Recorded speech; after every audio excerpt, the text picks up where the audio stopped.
Retour de congé oblige, c'est l'heure de revenir aux énièmes réformes, au budget sous-doté et aux nouvelles plus ou moins abracadabrantes. Petit tour des actualités de septembre sur Capsule Éducation, le podcast de l'AED décalé.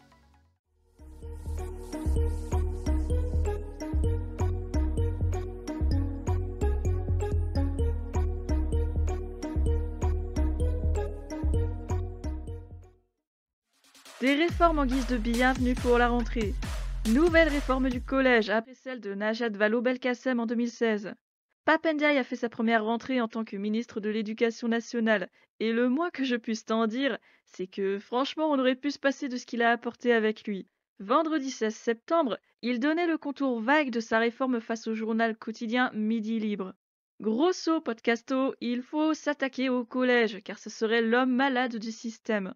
Le niveau en maths et en langue vivante est bigrement faible en fin de troisième. L'éducation sexuelle est inexistante, l'hygiène de vie pas mieux. On mise alors sur le plan maths déjà en vigueur dans l'enseignement primaire. On tend à plus d'autonomie dans la liberté pédagogique et dans les établissements. Ou encore, on veut davantage d'EPS, 30 minutes en élémentaire et 2 heures supplémentaires au collège. Une nouvelle réforme du lycée professionnel doit aussi voir le jour dès septembre prochain, 3 ans à peine après la dernière réforme. Au menu des non-réjouissances, la question d'avoir le courage de fermer des filières qui amènent direct à Pôle emploi, mais pas trop quand même. Ou bien amener l'entreprise au collège dès la cinquième, en faisant découvrir des métiers porteurs, utiles à la nation. Et pour l'instant, on ne sait pas encore quelle discipline devra céder ses heures pour l'orientation des élèves de cinquième, ni ce qu'en disent les entreprises d'ailleurs, si elles peuvent donner ce temps-là, si elles veulent donner ce temps-là. Toujours sur la réforme du pro, ça serait une augmentation de la durée du PFMP, du stage, environ 50%, pour se caler peu à peu sur le mode de l'apprentissage. Beaucoup de questions là-dessus, je t'en avais déjà parlé dans le hors-série numéro 6, et c'était pas joli à entendre. Les profs de matière générale sont implicitement invités à se reconvertir vers le collège dès que la réforme aura débuté. Et les profs de pro ont réfléchi à un statut de formateur et plus de fonctionnaire, ou bien une reconversion dans la voie technologique, ou autre chose. C'est pas clair du tout. Le 13 septembre, le président donnait une conférence dans un lycée professionnel des Sables d'Olonne. Elle est encore accessible sur le compte officiel de l'Élysée sur Twitter, et elle en dit peu en réalité.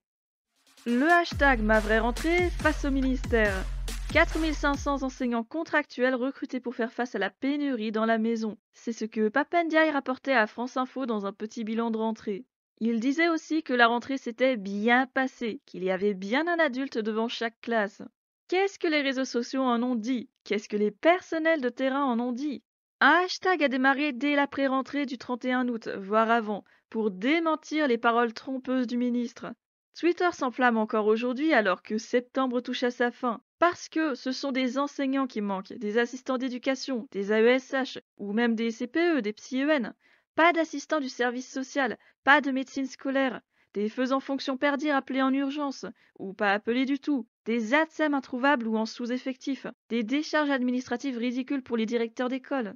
Ce hashtag n'a pas inventé l'eau chaude, on connaît déjà les pénuries de la maison, mais là on en constate véritablement l'ampleur. Quand ce ne sont pas les personnels qui manquent, ce sont les moyens, le matériel, les structures. Belle rentrée en effet, oui. Et comme un hashtag ne vaut pas des chiffres, voilà de quoi se mettre sous là-dedans. Une première enquête réalisée par le syndicat national des enseignants du second degré donnait une estimation au 3 septembre. 554 collèges et lycées de métropole et d'outre-mer ont répondu présents, et 62% de ces établissements interrogés disent manquer d'au moins un personnel dans les effectifs. Ça compte les postes fixes et les blocs de moyens provisoires. Le 13 septembre suivant, le syndicat national des personnels de direction de l'éducation nationale rendait une deuxième enquête concordante. 2600 collèges et lycées interrogés, métropole et outre-mer compris. Et 62% de ces établissements répondent une fois de plus qu'il manque au moins un enseignant dans les effectifs. Ça va plus loin. 35% de ces établissements sont privés d'au moins 2 enseignants. Visiblement, quand 2 syndicats non reliés réussissent à avoir les mêmes chiffres entre eux mais pas ceux du ministre, c'est qu'il y a un léger problème. Le collectif Les Stylos Rouges a tenté de mettre à jour une carte de recensement des personnels manquants ou non remplacés depuis la rentrée. Ça ne donne pas tout à fait l'image d'une éducation nationale sereine et en forme. Le budget 2023 est annoncé. Combien seront rendus? Rentrée, c'est aussi le projet de loi des finances 2023 et les incertitudes quant à ces beaux écus d'or. Souviens-toi, Jean-Michel Blanquer avait rendu dans les 75 millions l'année dernière, sur 55 milliards d'euros de budget. Mais plutôt que de parier sur combien seront rendus cette année, encore plus l'année à venir, voyons déjà le dit budget, étape par étape. Un budget 2023 qui s'élèvera à un peu plus de 60 milliards d'euros pour l'éducation nationale, soit presque 4 milliards de plus que l'année dernière. 1 milliard doit d'ores et déjà se consacrer à la revalorisation historique des personnels, dont 935 millions juste pour les 859 000 enseignants des premiers et second degrés publics et privés, et 140 millions pour les 332 800 non-enseignants. Et on ne sait pas encore trop comment ça va s'articuler pour les enseignants, entre la revalorisation inconditionnelle et surtout cette histoire de pacte tant chéri du gouvernement. Au passage, dans les revalorisations, les personnels d'éducation ne sont pas cités, contrairement aux autres. Je dirais bien qu'on a l'habitude, mais ça serait être mauvaise langue. 1 milliard pour plus d'1 million de personnels, ça paraît léger, sauf si on s'en tient à la version si généreuse déclarée ici et là depuis les élections présidentielles, à savoir une revalorisation des débuts de carrière pour atteindre 2 000 euros bruts dès la première année, et rien pour les milieux et fins de carrière. Vu comme ça, le budget est déjà plus logique. Et sur l'acceptable ou non, je te laisserai te faire ton avis. Un budget pour augmenter les salaires, les rattraper ou faire trinquer les primes, ça se vaut bien par des économies ailleurs. Par exemple, sur les 2000 suppressions de postes à venir. 1000 postes de professeurs des écoles supprimés, 500 postes d'enseignants du secondaire supprimés, et 500 autres postes d'administratifs perdus, ou de personnel non enseignant en tout cas, apparemment dans le privé. Ça va être gai tout ça, surtout quand on a déjà une toute petite pénurie qui nous embête. Ceci dit, bon, arrêtons de grogner, on gagne 4000 postes d'AESH en 2023. Enfin, les postes qui n'ont pas été renouvelés en 12 cette année, parce que sinon, il aurait fallu renouveler en CDI tous les AESH qui ont déjà fait leurs 6 années de service.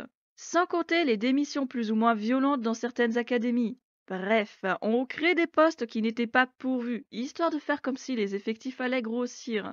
Et puis, on s'emballe, mais la loi des finances 2023 ne sera pas discutée et votée surtout avant mi-octobre au moins. Des choses risquent donc de changer prochainement. Pour le meilleur ou pour le pire, c'est la question. Les épreuves de spécialité et l'amateurisme ministériel. Depuis la réforme du lycée lancée en 2018, pas une seule fois le nouveau bac n'a pu se dérouler comme prévu, entre la crise sanitaire et les ajustements pour dire au revoir à l'ancien bac. Tu te rappelles que les 2 dernières années, les épreuves de spécialité avaient été décalées de mars à mai, l'occasion de finir le programme dans de meilleures conditions, sans avoir à se presser ou à faire l'impasse sur une partie du dit programme, avec des élèves plus motivés que si les épreuves s'étaient déroulées plus tôt dans l'année. Eh bien, à partir de cette rentrée-ci, ces fameuses épreuves de spécialité vont se dérouler comme convenu, en plein milieu du mois de mars, alors que Parcoursup sera verrouillé jusqu'à l'étape des affectations, que le deuxième trimestre s'achève à peine, que les épreuves terminales sont disséminées ici et là. Une nouvelle qui nous vient d'ailleurs d'une lettre du ministre datée du 22 septembre. Le passage au bulletin officiel devrait suivre, mais voilà ce qu'on sait déjà. Les épreuves écrites de spécialité, c'est pour le lundi 20, le mardi 21 et le mercredi 22 mars. L'enseignement de la spécialité reprendra le lundi 27 mars comme à l'habitude, ce jusqu'à juin, parce que bien sûr, les élèves seront tous encore assidus à une matière dont ils ont déjà passé les examens. Dans sa lettre, Papendia explique également que les thèmes et les programmes à prendre en compte seront communiqués ultérieurement, dans les semaines à venir. Ce qu'on ne va pas se risquer à interpréter comme une petite claque aux enseignants qui ont déjà commencé le dit programme depuis la rentrée. Est-ce que ce qu'ils ont fait depuis le 1er septembre comptera dans les spécialités? Est-ce que le thème sera susceptible d'y apparaître? Ou est-il éliminé d'office parce que l'anticipation, comment dire, ne fait pas partie des qualités attendues du ministère? Il y a juste un petit souci sur les dates. Rien de grave, hein. Tous les élèves de métropole et départements et régions d'outre-mer doivent passer ces épreuves en même temps. C'est un peu enquiquinant quand une partie de ces élèves est en vacances sur cette période, parce que le calendrier scolaire diffère entre métropole et outre-mer. Mais ça, là encore, le ministère le savait et saura anticiper. Le doute n'est jamais permis. Ironie, hein. Ironie. Dans les autres nouvelles du mois, premier signe d'intérêt pour les personnels administratifs de l'éducation nationale et de l'enseignement supérieur, avec une étude qui leur est exclusivement consacrée. Aux commandes, Georges Fotinos et José Mario Orenstein, et trois axes de réflexion qui permettent d'ouvrir les yeux sur les conditions de travail de ces personnels. Souvent, ils sont invisibilisés, et franchement, ce ne sont pas des conditions enviables aux enseignants. Dans une autre veine, la sobriété énergétique va peut-être nous imposer de fermer nos universités quelques semaines, au grand moment de froid. Et surtout, les budgets des établissements scolaires vont en prendre un coup, de quoi déclencher des tensions dès la rentrée. Il est vrai que les coûts augmentent et que le budget, lui, n'est pas aussi stable partout. Sans compter les nouvelles difficultés ajoutées récemment avec le transfert de l'autorité fonctionnelle des adjoints gestionnaires vers les collectivités territoriales et plus vers le chef d'établissement. Ceci dit, une autre nouvelle qui pourrait bien redonner un peu de budget pour quelque chose d'utile. Le fameux projet de bracelet connecté censé mesurer et cartographier l'état de la forme physique, morale et sociale des collégiens sartois est à l'arrêt, à peine débuté. Pourtant, ce sont bien 30 000 bracelets qui sont sortis. Pour l'instant, le projet polémique n'est pas remis dans les cartons. Peut-être décalé à novembre, peut-être fini pour de bon. C'est l'avenir qui le dira. Mais en tout cas, le budget a déjà été entamé. Sorti en lien avec l'éducation nationale. Ego sans zéro 2.0, une bande dessinée de 64 pages à partir de textes de collégiens et lycéens, adaptée par Tristan Pichard et illustrée par 5 artistes illustrateurs connus de la bande dessinée, à retrouver aux éditions Locus Solus. J'aide mon enfant à dire stop au harcèlement, un ouvrage de 204 pages par Marie-Josée Gava et Sophie de Tarle, disponible aux éditions ESF. Le Centre d'information et d'orientation, une structure à la marge de l'éducation nationale, un ouvrage de 312 pages par Bernard Desclos et disponible aux éditions L'Harmattan. Un petit point sur le podcast. La fin de la saison 2 approche. Un dernier épisode de témoignage le 2 octobre, un autre épisode bilan de la saison 2, et ensuite c'est parti pour de nouvelles aventures. On a démarré le mois sur un sujet fort à propos, la pré-rentrée comme calvaire ou événement crucial dans l'année. C'était l'épisode 17. Ni une ni deux, on redescendait la tension dans le culturé du numéro 3, autour du premier tome de la série Une année au lycée, avec un prof et ses élèves timbrés. Le hors-série numéro 9, c'était la première bougie que je voulais fêter en analysant un peu le podcast, son évolution. C'était pas si mal en fin de compte.